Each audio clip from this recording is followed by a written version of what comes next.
Right here on the west side of San Antonio, the 78207 zip code, it's the lowest income, lowest fed, highest violent crime, highest dropout rate, highest fatherless area of our city. And not only that, but just a few years ago, CNN data said that we are the second lowest fed area of the entire nation. So I've been down here 23 years, the last 6 years full time. I've seen the inner city, I know the inner city real well, but even that's not the same as growing up here. Growing up and having that real struggle and those areas of need. So growing up in the west side, there's many statistics that follow along, and one of them is low income.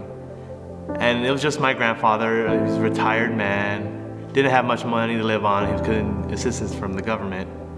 And all of a sudden he had to take on 3 grandsons. One of the biggest needs in our area is food during the holidays.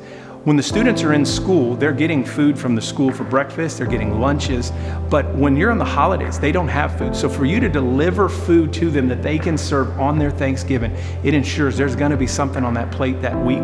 Other kids will get excited for vacations knowing that they have time off, and then me, it was like, I don't wanna go on break, I wanna keep on staying in school, because I don't want that burden of having to scrape by and just pinch a penny just to be able to make food for the day for my grandpa. And I don't want to see him going through that. I saw people with some food and I was thinking, well, what do they want? We'll go get my grandpa. And later on throughout the conversation, my grandpa brought in the food, and I didn't know what to think at the time. There were just many thoughts running through my head. I wasn't really used to people giving me food for free. Hearing that knock on a door and seeing people with happy faces, just giving us those Thanksgiving meals and giving us the opportunity to actually celebrate something that other families do, kind of give me that warmness in my heart and saying, wow, I can actually, eat something, enjoy some time with my family.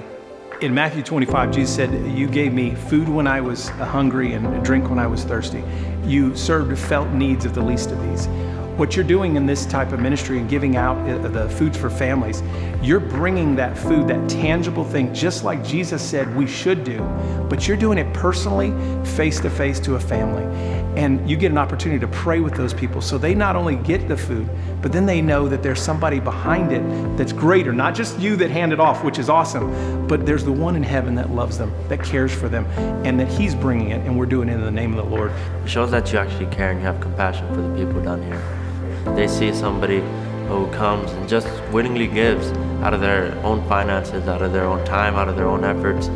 Everything we do needs to start with compassion. Not just, oh, I'm doing something to feel better about myself. No, I'm doing something because I know there's people in need and I've got to do something about it. And I hope more of us get a vision for that in our lives, that if we will have compassion and ask God to give us a compassion, especially in the inner city like this. It'll break your heart. He'll give you that compassion and you'll want to say, I got to do something about that.